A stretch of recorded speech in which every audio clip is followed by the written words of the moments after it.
Allez, salut à tous, c'est Mad Max. Alors aujourd'hui on va se retrouver pareil pour une petite vidéo auto, celle que je vous avais parlé à la fin de la présentation de la nouvelle voiture, de la Corsa.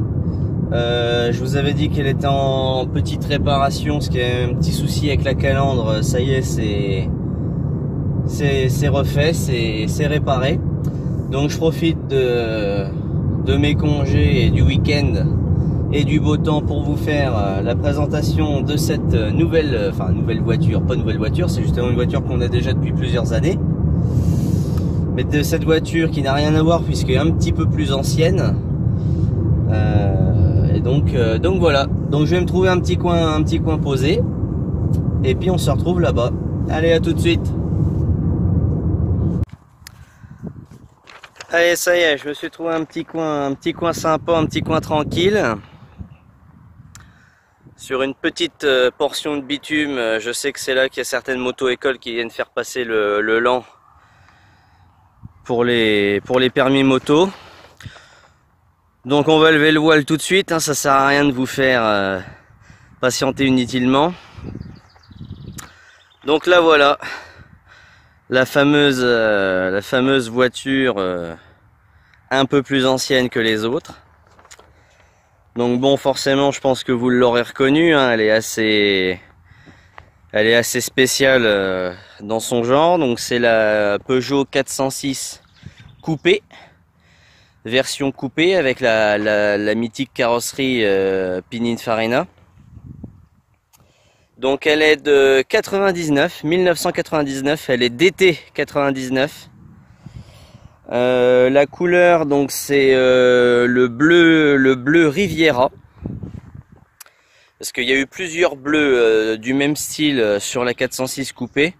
Celle-ci c'est le bleu Riviera, et certaines, pas toutes les 406 mais certaines, en particulier les anciennes générations, ont la particularité d'avoir les rétroviseurs qui ne sont pas peints de la couleur de la carrosserie.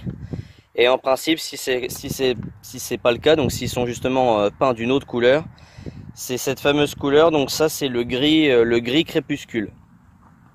Voilà, gris crépuscule, qui est également une couleur, une peinture de carrosserie sur certaines 406. Hein. C'est pas uniquement la peinture qui a été utilisée pour les rétros, il y a aussi des 406 coupées qui sont peintes intégralement de ce gris là. Donc voilà, donc on voit le petit pinine. Donc sinon, je vais passer derrière pour vous la montrer en entière. Sinon, le moteur, la motorisation, c'est le, entre guillemets, le petit moteur, c'est le 2 litres essence qui fait 135 chevaux. Donc c'est le plus petit moteur, hein, ce qui a eu des 2 litres 2. Et puis sinon, bah, c'est le V6. Bon, je parle des essences, hein, parce que je crois qu'il y a eu un 2 litres ou un 2 litres 2 HDI aussi en diesel, mais bon voilà. Donc c'est le plus petit moteur. Pour l'anecdote, le 2 litres 16 soupape que j'ai donc là dans la 406, c'est le même moteur 2 litres 16S 135 que vous retrouvez dans les 206 S16 par exemple, entre autres. Donc ça vous donne à peu près une petite idée. Donc sinon c'est une boîte manuelle 5 rapports.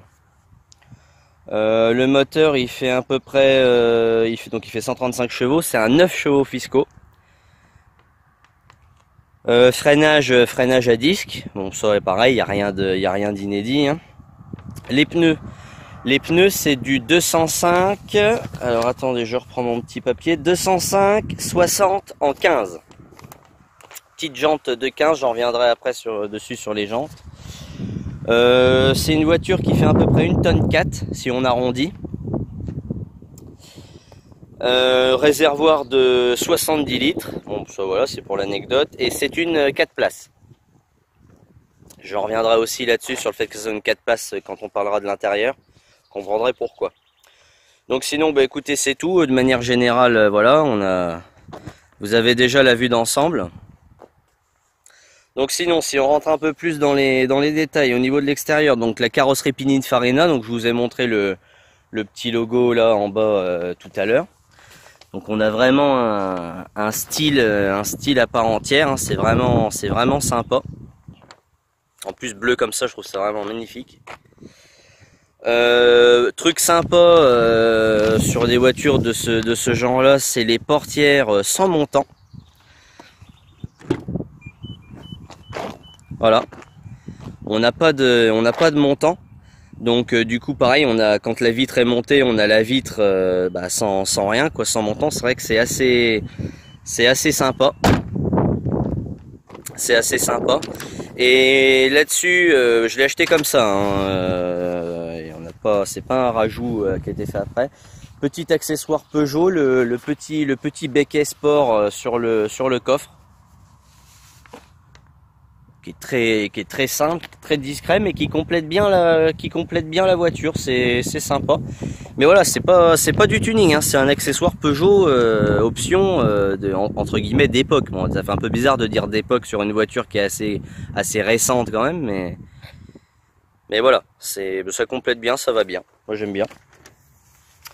Donc ça, sinon voilà. Qu'est-ce qu'on peut dire, les jantes, les jantes c'est des 15 pouces, c'est des jantes BBS.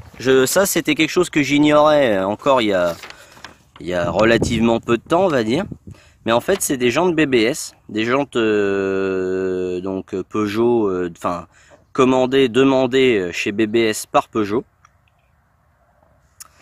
Donc voilà, elles sont sympas. C'est du 15 pouces, donc c'est pas gros, mais ça va, pareil, ça va bien à la voiture. Même si c'est assez petit, ça va pas trop mal. Et puis sinon, truc sympa, mais bon, pareil, c'est pas ouf, mais c'est sympa. On a la petite sortie apparente. Bon, c'est un petit détail, mais ça rajoute un côté un peu sportif là, avec le becquet, c'est assez sympa. Donc voilà. Sinon après au niveau des éclairages, alors les éclairages, je vais démarrer la voiture, ça sera plus simple. Donc voilà, j'ai démarré la voiture.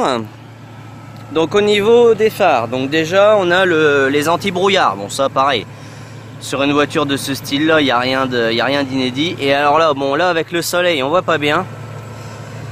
Mais sinon c'est des phares xénon. Donc ça pareil c'est très sympa parce qu'on a un éclairage qui est légèrement bleuté et tout, c'est vraiment sympa. C'est un détail mais c'est un petit détail sympa. Voilà. Donc sinon c'est tout. Maintenant on va passer à l'intérieur. On se retrouve à l'intérieur. Donc voilà, nous voilà à l'intérieur. Intérieur super sympa et super confortable surtout. Donc pour les détails, la sellerie en elle-même, donc c'est une sellerie tissu, hein. Les 406 sont très souvent en sellerie cuir, celle-ci c'est une des rares entre guillemets sellerie tissu. Donc le tissu, le nom c'est le Nil gris. Donc il y a un léger motif qui est tout simple, hein, bon typique de l'époque. Donc voilà. Donc deux beaux sièges sont super confortables. La banquette arrière, c'est pour ça que j'en revenais, c'est pour ça que c'était une 4 places. On voit pas bien, je vais mettre, voilà, là c'est mieux. En fait, la banquette arrière, c'est deux sièges avant qui sont encastrés sous forme de banquette. Donc c'est ça qui est génial, c'est que vous avez un confort qui est aussi bien devant que derrière du coup, parce qu'ils sont bien moelleux aussi. Il y a quand même pas mal de place derrière. Bon là on voit que ma tête, mais salut. Donc c'est assez sympa. Mais du coup comme il y a ces deux vrais sièges, bon c'est pour ça qu'on a que 4 places. Bon c'est un détail, mais voilà. Tant que je les vois, ils sont un peu sales, voilà. Les tapis 406 d'origine Peugeot. Voilà. Qu'est-ce qu'on a? Bon sinon c'est l'intérieur. Attendez, je monte dedans, ça sera plus simple. Le volant cuir. Bon, tout simple, hein, voilà. Assez sympa. On a eu des petits rajouts de fait aussi par le premier propriétaire. Alors attendez, là est-ce qu'on voit bien? Parce que là il y a un vilain contre-jour. Ouais, si on le voit à peu près bien. Bon, sinon je vous montre là de l'autre côté, ça sera peut-être un peu mieux. Non, même pas à peine. Oh putain, on voit rien. Bon, ici là, vous avez un petit capteur. En fait, c'est un rajout d'alarme, mouvement, etc. Et on a aussi un rajout de radar de recul. Alors, radar de recul, on a juste en fait le bip bip qui sonne quand vous reculez. Donc voilà, c'est les deux points noirs qu'on voit là de chaque côté. Bon, ça va, c'est assez discret. Bon, une fois qu'on l'a montré, ça se voit pas mal, mais sinon ça va, c'est relativement discret. Ça peut à peu près aller. Ensuite, à l'intérieur, bon bah voilà, ça, vous voyez les beaux compteurs qui sont vraiment très sympas, avec entouré avec le petit liseré chrome là, c'est vraiment sympa. Bon, après au niveau des accessoires, je vais faire ça très rapidement parce que c'est une voiture des années 90-2000, hein, il n'y a pas grand chose comparé à maintenant. Si on voit au niveau tableau de bord et tout ça, lecteur cassette carrément. Ça c'est tout, de toute façon c'est tout ce qui est radio, volume, les 1, 2, 3, 4, 5, 6 c'est les fréquences, les radios enregistrées, enfin voilà, c'est vraiment de l'hyper light. Mais bon, c'est sympa quand même. Bon, il y a les vitres électriques évidemment, et puis bon bah je vous ai parlé des fameux rajouts. Bon bah voilà, sinon pas grand chose d'autre. On a le rappel de la sellerie tissu dans les portières. Voilà. Une commande. Voilà, le téléphone il a du mal à calibrer. Donc voilà, dans l'idée c'est tout. Pas grand chose d'autre à dire de plus une fois à l'intérieur. Celle-ci, il y a beaucoup moins de choses évidemment. Un beau pommeau de vitesse aussi. Les vitesses passent très bien, hein. C'est vraiment un truc. C'est souple, c'est mou, ça va bien. Franchement, ça va bien. Un petit allume-cigare, une petite connerie. Bon, il y a un petit peu de tout. Un petit peu de tout.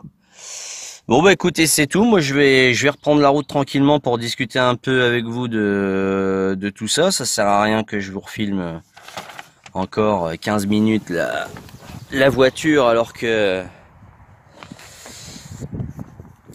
j'ai déjà fait le tour. Bon, sinon ce que je peux vous montrer, le coffre qui est très bien parce qu'il est vraiment grand.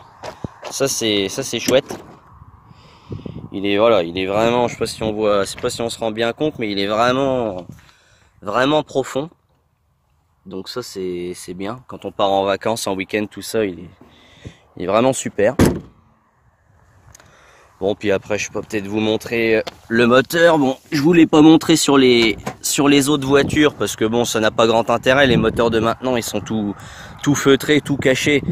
Donc c'est un peu inutile de vous montrer ça, mais bon, celui-là il est encore, ça peut aller. Donc voilà, le 2 litres 16 soupapes, 135 chevaux.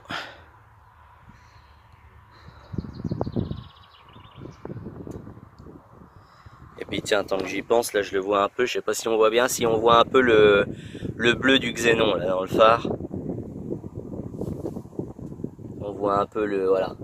Là ça se voit pas mal.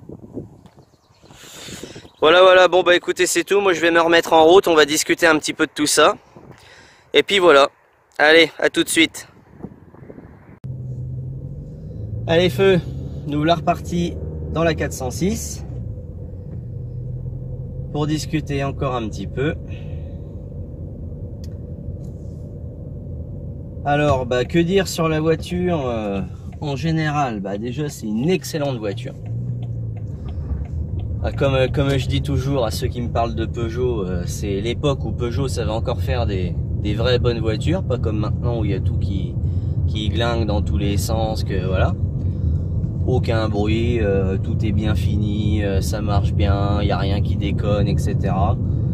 Bon, rien à voir, mais mon père qui s'achète un 2008 tout neuf il n'y a pas longtemps, 50 km compteur, il y a déjà des trucs qui déconnent quoi. Donc c'est quand même honteux d'en arriver là, alors que pourtant, la belle preuve, on n'a pas besoin de remonter si vieux que les 504 ou ce genre de voitures qui ont quand même un certain âge maintenant. pour dire que bah, Peugeot savait encore faire des bonnes voitures il y a encore peu de temps, quoi. Je veux dire 1999 est même passé, parce que bon, 99 c'est une des premières, mais celles qui sont d'après les années 2000 sont tout aussi bien. Donc voilà, la belle preuve que Peugeot savait encore faire des voitures plus que correctes et encore relativement peu de temps. Donc bien dommage que ça soit comme ça maintenant, mais bon, c'est tout, c'est comme ça. Donc sinon, pour en revenir à la 406 en elle-même, bon bah excellente voiture, excellente routière. Je vous ai déjà parlé de la sellerie, elle est super confortable, c'est moelleux et tout. Même que ça soit une sellerie tissu, c'est vraiment super cool. Donc voilà, super routière, Youngtimer. Alors oui, on peut parler de Youngtimer maintenant, c'est la grande mode de parler de ça. Donc on peut dire que maintenant, bah voilà, 99, bon pas tout à fait encore, mais elle est en train de faire partie de ces voitures qui sont entre guillemets trop vieilles pour être considérées comme des voitures d'occasion lambda, mais qui sont aussi également encore trop récentes pour attirer les vrais collectionneurs de vieilles voitures. Et donc on est, voilà, c'est système, bon, 205 GTI encore ça commence à aller mieux, mais même toutes les petites sportives encore un peu récentes, Saxo VTS, enfin vous voyez tous ces petits trucs là, ou même plus gros, mais toutes ces générations là qui sont dans la phase intermédiaire de voitures de collection ou voitures modernes lambda, qu'on appelle donc Youngtimer. Donc elle est en train de rentrer là-dedans. Et donc voilà. Bon, sinon la voiture en elle-même au niveau de la route, bon bah elle est quand même assez gourmande, hein, parce qu'une tonne 4, une tonne 4 c'est quand même pas mal. Elle est quand même assez gourmande, on est aux alentours de 8 litres hein, à peu près, un gros 8 litres. Bon, la voiture en elle-même, la motorisation, tout ça, c'est pas mal du tout. Après voilà, c'est quand même le plus petit moteur qui est sur la voiture. Et ça se sent bien parce que on sent que dans certaines situations ça manque un peu de reprise. On a une voiture qui accélère quand même bien, je veux dire, c'est pas non plus, c'est pas une critique que je fais, mais quand on sait que derrière il y a aussi des 2 litres 2, les 2 litres 2 qui font quand même 160 chevaux, là franchement ça doit être la motorisation idéale, parce que là on doit avoir de la patate et tout ce que vous voulez. Et après, dans un autre registre, il y a les V6, évidemment, les mythiques V6 en 3 litres. Alors, il y a deux versions, je crois qu'il y a une 194 chevaux et l'autre qui fait 210 chevaux. Mais bon, voilà, là, c'est du V6, c'est un autre délire. Et c'est surtout une autre conso, parce que là, pour le coup, de mémoire, les V6, on est à environ 10-11 litres hein, au 100. Donc là, ça commence quand même à être pas mal. Hop, merci monsieur de me laisser passer. Ça commence à être pas mal, et puis bon, c'est différent. Alors là, c'est sûr qu'avec quasiment, enfin si on arrondit les deux, 200 chevaux quoi, c'est sûr que ça commence à faire pas mal de chevaux. Mais bon, la consommation qui va avec. Donc c'est tout. Vas-y. Donc voilà, ça c'était pour la partie conso, essence et tout ça. Sinon, pourquoi j'ai acheté cette voiture? Alors déjà, pour vous remettre dans la situation, c'était au moment où j'ai eu 18 ans et où j'ai passé mon permis. Je cherchais donc une voiture, logique. Mais j'avais pas de préférence quoi. Enfin, je veux dire, je cherchais pas un modèle précis, je cherchais pas forcément un truc de ouf, mais je voulais quelque chose d'original, quelque chose qui sorte un peu du lot des voitures typiques de jeunes permis quoi. Donc c'est pour ça que j'ai cherché ce genre de voiture. C'est pour ça que j'ai cherché ce genre de voiture. Bon, il me double pas lui, oh, putain. Qu'est-ce que c'est agréable les gens qui vous collent au cul. Bon bah c'est tout, on va tartiner. Ça engage quand même pas mal.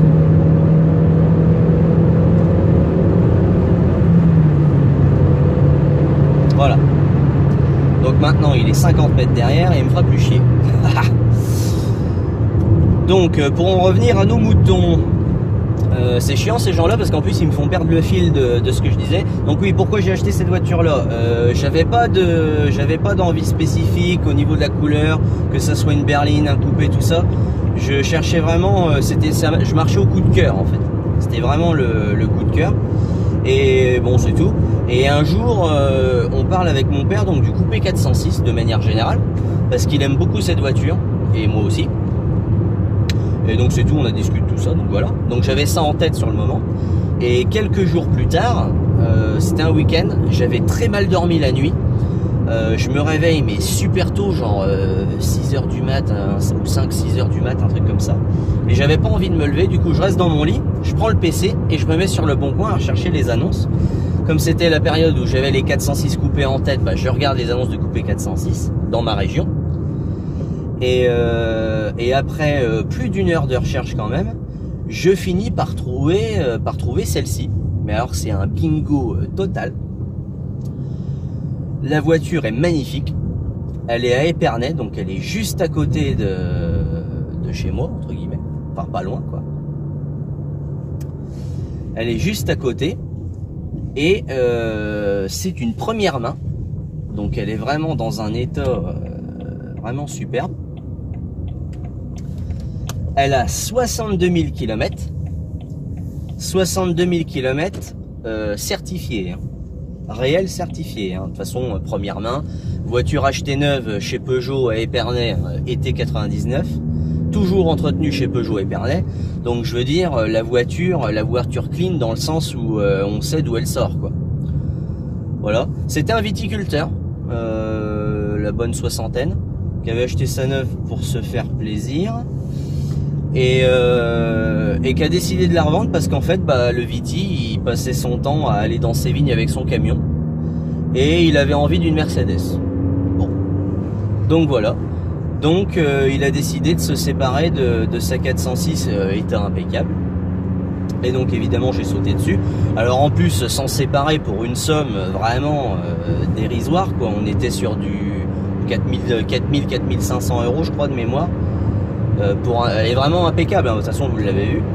Donc évidemment j'ai sauté dessus, je lui ai donné rendez-vous, d'abord j'ai vu l'annonce à 7h du mat. J'ai attendu un horaire un peu plus décent pour le rappeler parce que voilà. On s'est donné rendez-vous dans la journée. Et je l'ai acheté on l'a acheté avec mon père dans la foulée parce que voilà, elle était superbe et tout et voilà quoi. Je veux dire, c'était un truc. Bon, les motos. Maintenant, c'est les motos qui me collent au cul. Putain, il y en a du monde au final ici. Allez, passez les petits gars. Allez, suis ton copain. Voilà. Allez, je suis tranquille. Donc voilà, donc du coup, on l'a acheté. Donc évidemment, vous imaginez bien que j'étais tout content, tout ce que vous voulez. Mais j'ai vite été refroidi parce qu'évidemment, après, il faut l'assurer. Et 9 chevaux fiscaux à 18 ans, jeune permis, et ça fait mal au cul. On était de mémoire un truc genre 2000 € annuel. Donc de toute façon, c'était beaucoup trop cher. Mais on voulait absolument la garder avec mon père, etc. Parce que c'était vraiment une chouette caisse. Et donc on l'a fait, donc c'est tout, c'est mon père qui l'a récupéré pour lui comme véhicule secondaire pour le week-end, pour les promenades, pour les vacances, etc. Et donc voilà. Parce que moi c'était pas possible, donc j'étais un petit peu dégoûté, mais bon c'est pas grave, c'est tout. Donc du coup c'est mon père qui s'en sert de manière générale les week-ends et tout ça, mais ça m'arrive de m'en servir aussi quand même.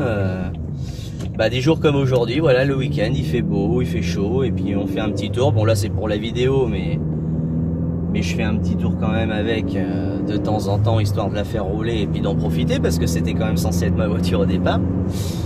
Mais voilà. Voilà, vous savez tout. Bon écoutez, c'est tout, on va faire comme d'habitude. Si vous avez des questions ou des remarques sur la voiture, vous n'hésitez pas. Vous postez ça dans les commentaires. J'hésiterai pas à vous répondre aussi de mon côté.